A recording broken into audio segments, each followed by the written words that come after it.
Alright, BNSF 2591 and 2804 coming off the docks. When they do that, it blocks both main lines 1 and 2. Today we're sporting what I call the duck caboose, mainly because of the colors.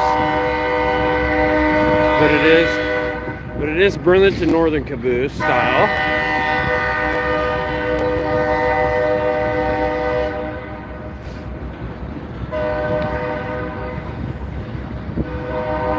Looks like some grain cars, an empty car. Looks like some maybe liquefied petroleum, non-odorized, some wood. And then on the tail is a caboose. Now you use these for pushing platforms. They don't actually ride inside anymore, which I wish they would restart those. Those things were amazing. If you don't got those stack loads, why not be using them? You could operate drones out of them. It'd be great. It'd give the railroad company somewhere to operate out of again. For many different reasons. They put horns on these ones and lights and stuff. You know, these are actually kind of cool.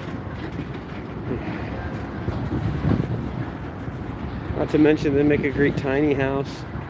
Give yourself a little track to put them on. Maybe even a little coffee shop. Little place to sell chocolate out of or something. I mean, these things would be amazing. But currently these are pushing platforms. This is number 10521.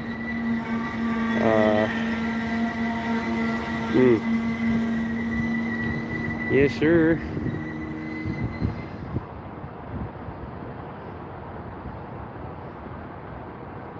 Yep.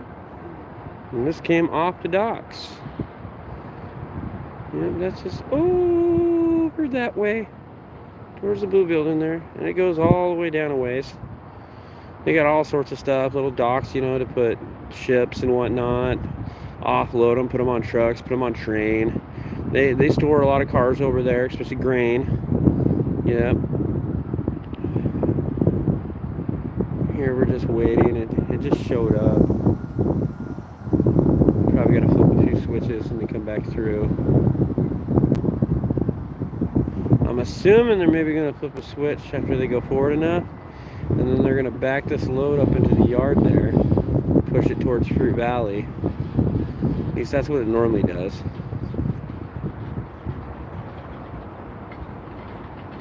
Currently, this is the only thing going on at the moment.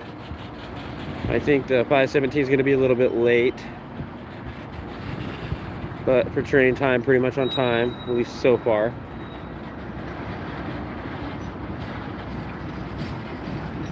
Yes, sir. It's even got a BNSF beacon on the back. Man, those things would be fun. Could you imagine having that as your house? I think it's even got a wood stove inside. You can cook and heat at the same time. Good stuff. This thing's, it's probably going to go past so it can flip the switch. That's going to go down here past this intersection over here off of 11th. And then it will probably come back down through, is what I'm suspecting. Now, right now the bridge is not open, the bridge is closed, so train traffic can still come through at the moment. So ever since I've been here, there hasn't been any water traffic or marine traffic at all so far, to my knowledge. Not even earlier, I haven't seen it turn. It does occasionally happen, some days more than others. Sometimes it is just every little bit of things open. And then other days, hardly not at all, if at all. We'll see what happens. Right on the other side here, we have Pacific Coast Shredding. They do a lot of recycle like metals and things like that. Then we got the Great West Malting Company. So like they malt. They make malt for like beer and whatnot. And we also got the fruit packing place over here. Yes, sir. Down this way, you stretch towards Fruit Valley. They got like a mechanical shop and things like that. Nothing in the hold right now. I don't see any lights sitting on the side waiting to get through. They were doing work earlier, so it did slow things down a little bit. Came through over by Fort Vancouver. I didn't see anything other than the one that already came through just a minute ago. It headed toward into Portland.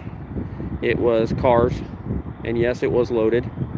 So I'm assuming they're taking that either over to the dock or down to get unloaded. Either way.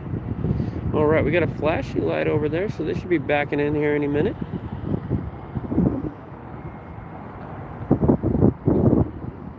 They haven't hit the intersection yet, so it hasn't started dinging. So I know it's going to be a second. It looks like they might still have... I don't know, I can't see from this angle. I'm not sure if they've still got a thing on the Seattle sub or not. It looks like it might be empty, though. They had a load on there earlier.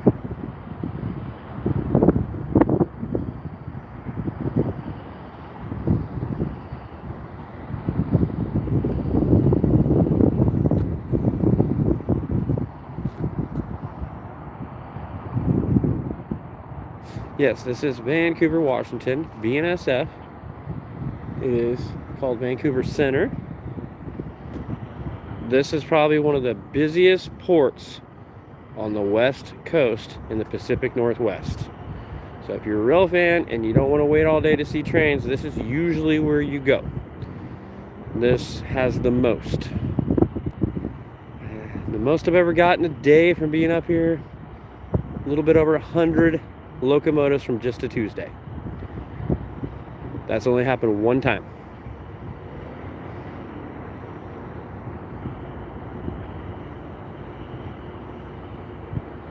Alright. Should be any second this thing starts backing up. Sometimes they take a minute.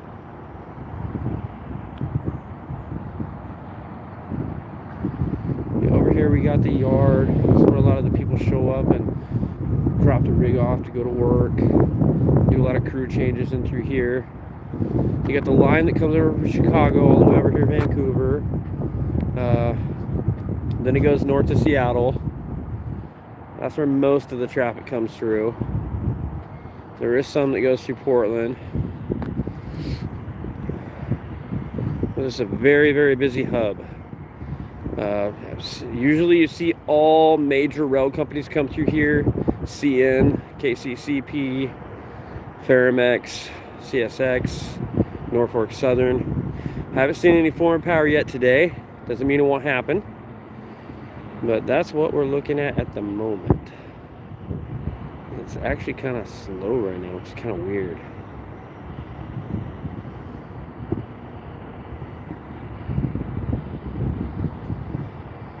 But you never know. This is the time of day sometimes it starts to get super duper busy. Over here we still got the water containers sitting over here on the sideline.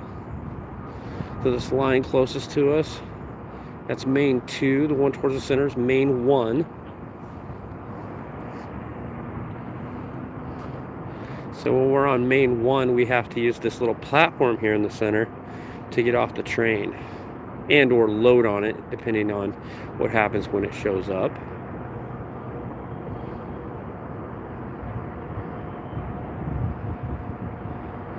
And unless something has changed, there is no Empire Builder today, so you won't be seeing that.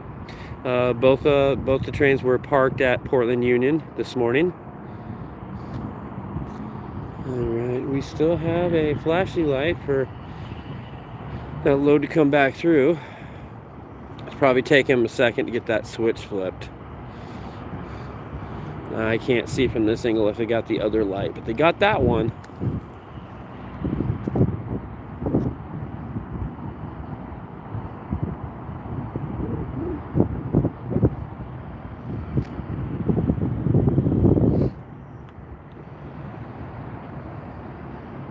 Oh, here we go. Here we go. I hear the dinger. This horn you hear should be from the caboose. I thought it was going to be some old unit one time, and I look over and it was a caboose. They've retrofitted them all with horns, which is very cool.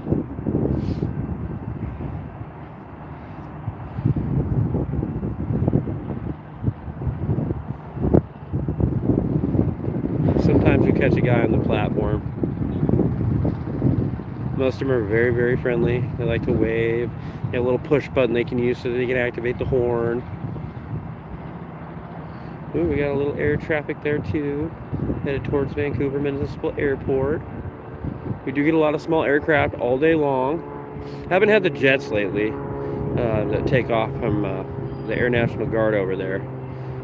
It's been mainly your normal air traffic to PDX, but you know, we'll see what happens. The fighter jets are normally in the morning. Here comes that caboose.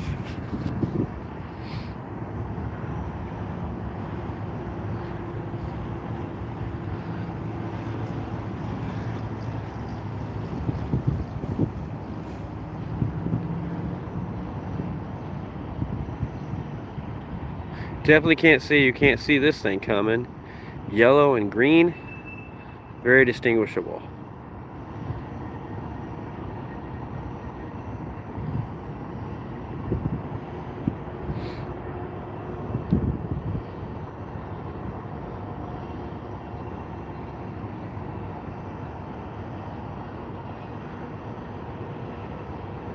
Yep, the beacon is activated. It is flashing red. Looks like they have an additional switch to flip. The worker's coming down the steps and headed towards the switch.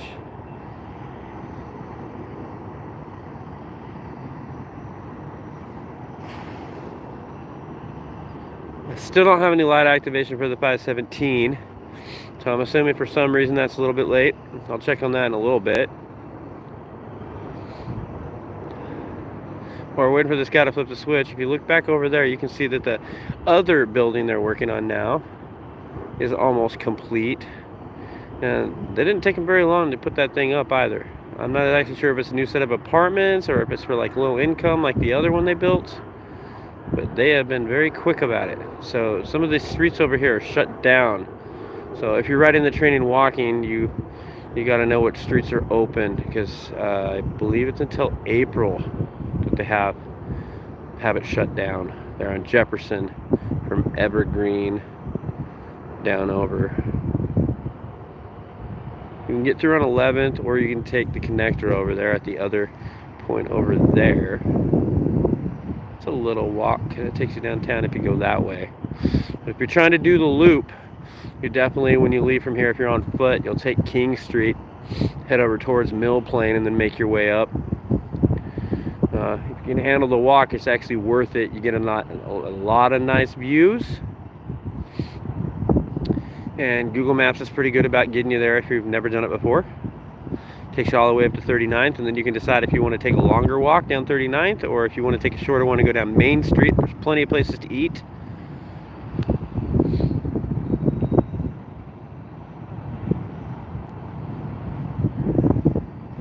Here we go. Here's this Burlington Northern. I love the fact that BNSF actually kept the old logo on there. You know, not only does it show where they came from, but you know, these iconic little cabooses and stuff that people used to work on all the time, you know, that's history right there. Yeah, we need more stuff like this. I'd like to see the cabooses come back, even if it's on the short lines.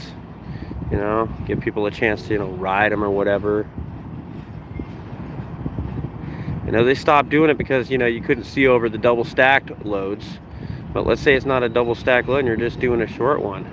They should be able to make a new caboose, which sounds absolutely fun. Could you imagine paying to go on a caboose ride on a freight train? Take some footage that you're allowed to post on your own channel? That'd be awesome. You know, this short little load, I don't even think it's 20 cars long. Just a nice little load they brought off the docks. Yep, this will probably push all the way back into that stack back there. Almost pushing into Fruit Valley. They have like 2-3 cabooses here for sure. I know they have a few up in Tacoma, and they're all green that I'm aware of. Some different colors of green, but they're pretty cool. All right, we're pushing back here towards the front. Got this little wood section, the chemical, the empty car hauler, and then these hoppers. And I think it's what, a center beam or two, and then we might be back to those old engines. I want to say they're GPs, if I remember correctly.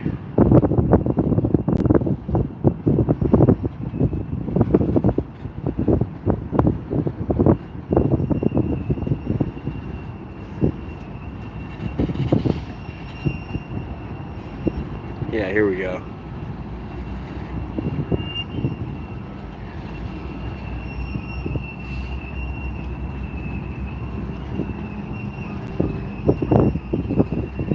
You know, these lower power engines are actually perfect for this, for these smaller loads. From my understanding, from hearing the other guys talking, the other groups, they're really efficient. This is what they should be using. They usually have 2 on the load, which makes it for some nice footage.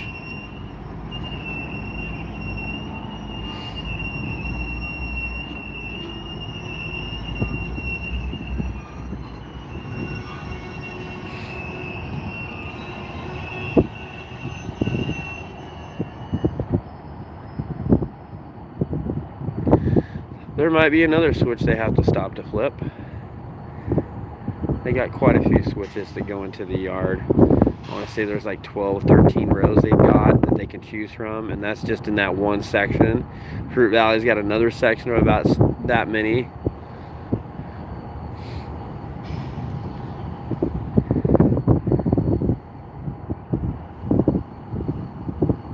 Still no light activation for the 517.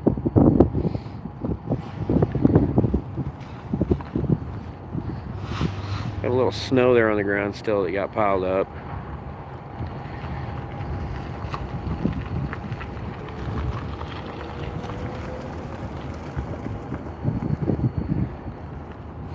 People tend to get a little impatient when the train's not on time. It's like, that's normal train time. If it's not, you know, if it's not the Starlight, because then you can expect it to be hours late sometimes. 30, 40 minutes, sometimes an hour. I mean, it's not uncommon. It's not a bad thing. The train's working, so as long as it's coming, even if it's only an hour late, it's worth it. You do not get that view any other way. You won't. Driving, it's a lot different. That view from the train, it's indescribable. Like, honestly, you should, if you haven't, you should ride Amtrak Cascades. It starts in Eugene, terminates in Seattle. They have one like every so many hours that comes, so you could ride it. If you're gonna ride the whole thing, you might want to stay in a hotel. No guarantee you'll make it there and back in the same day. They'll really be pushing it with the new time frame, unless you started or they like stay in like Portland or Vancouver or something and ride it up early and then come back. Then you'd have enough time. Outside of that, if you start in Eugene, you may have to stay in a hotel in Seattle and then ride it back the next day. Or even Tacoma if you want to go cheaper, because then you could ride it the rest of the way, even on the Sounder if you needed to. There's all sorts of options. But regardless, the view is amazing. It's worth it. Tons of places to walk if you're able to get out and move around. It's good for your health.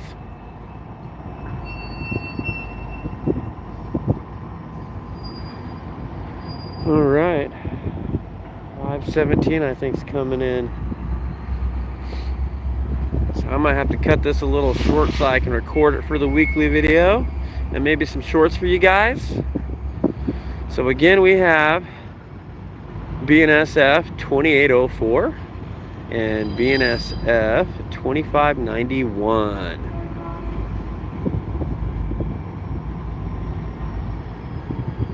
Yes, sir.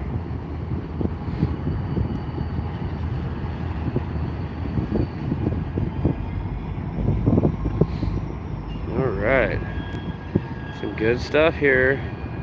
All right, so yes, BNSF is always hiring should you like trains that much. They have all different opportunities, whether it's mechanical or whether you just want to drive them or whatever. Oh, look who popped out. We better get that whites out there. That little yellow guy over there. He's pulling grain cars back and forth. They were working on it all last week. Well, all Tuesday last week. Well, there we are. All right, stay tuned for more.